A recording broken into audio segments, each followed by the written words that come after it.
Hello, everybody, and welcome back to the Data Playbook. Now that we have Week 12 kicked off with Thursday Night Football, we're going to look into the Sunday day games one by one. So if this is not the pregame of the two teams that you're looking for, go look for the other video that should be on the channel. But otherwise, let's get into this one.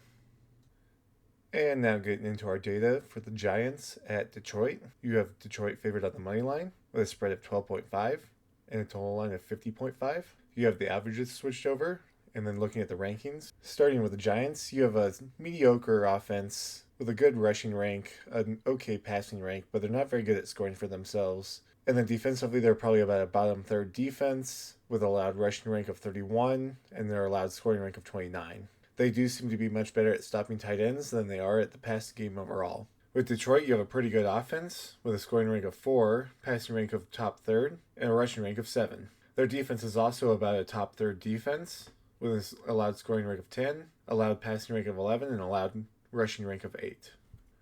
Looking at our quarterbacks for this game, you have Jameis Winston, because Jackson Dart is still listed as out, and then you have Jared Goff. Winston didn't come up for me last time, and it's because he had absolutely no data or anything to get him, so now he actually does. So last game he had 11 fantasy points, and 1 interception, and 1 fumble lost due to a sack. And then here's the rest of the numbers, and of course he's not up here yet because he doesn't quite have enough to actually be on this, because he doesn't have quite enough to be on the share for the team right now. With Jared Goff, he gets an average of 17.4 fantasy points per game and has 4 interceptions, with 2 fumbles lost to sacks as well. And then there's the season averages, and we know that he doesn't rush much, and it's also cut off, but we could see it with the running backs if we really wanted to. But this is probably about 5% of the carry share and less of the rushing yard shares. So that's just confirming how little he impacts the rushing game here.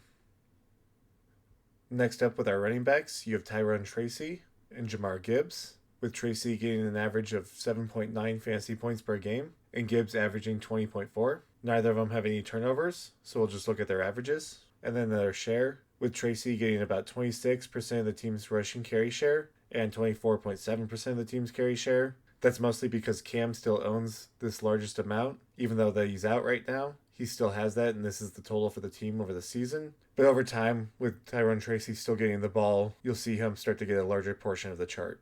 And then over here with Gibbs, he gets about 53.4% of the team's carries, 58.7% of the team's total rushing yards, and splits it heavily with David Montgomery, as we know. So because there's just 2 of them that carry the ball a whole bunch, I like to show both David Montgomery and Gibbs. So here's the numbers for Montgomery, averaging 11 fantasy points per game. He also has only 1 rushing fumble this season. And then here's his averages. And then as we see with the opposite, about 42% of the team's rushing carry share, about 39% of the team's total rushing yard share.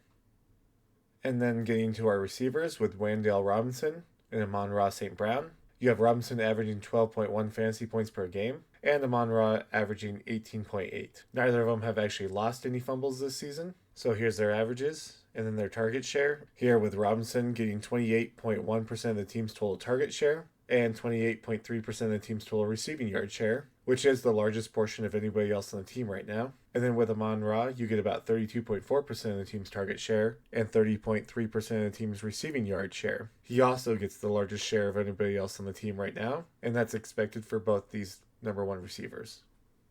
And then looking at your number 2 receivers, you have Darius Slayton and Jameson Williams. Slayton getting an average of 6.9 fantasy points per game, and Williams averaging 11.8. The only turnover with these 2 receivers comes from Slayton, with 1 receiving fumble. And then with their averages and their shares, with Slayton you get 10.9% of the team's target share, and 15.2% of the team's receiving yard share. Williams gets 17.2% of the team's target share, and 23.2% of the team's receiving yard share. That makes Slayton about the 3rd largest target and receiving share on the team right now. And then with Williams, that's about the 2nd largest on the team. And then finishing off with our tight ends, you have Theo Johnson and Brock Wright because Sam Laporta is hurt. Theo Johnson with 9.2 fantasy points per game, and Brock Wright averaging 4.4. With no turnovers, we'll just look at the averages and the target share, with Theo Johnson getting about 17.5% of the team's target share and 15.5% of the team's receiving yard share. And that makes him about the 2nd most productive receiver on the Giants right now. Brock Wright has a much smaller piece with 6.2% of the target share and 3.2% of the team's receiving yard share. That's mostly because of Sam Laporta, and so he hasn't had many games or too much to show for it at this point. That may grow over time if they really want to utilize their tight ends, or it may not if Sam Laporta was really that important. So there's your matchup numbers for this game. It does seem like the Detroit would have the favorability here with a much better offense and a much better defense against these numbers over here, especially with this allowed scoring rank. If the Giants could really utilize this passing game against Detroit here, that might be their best hope. But it looks like Detroit could just control this game with this rushing rank of 7 going against this rushing rank of 31. And there's all your data for that matchup. I hope you found it interesting and useful.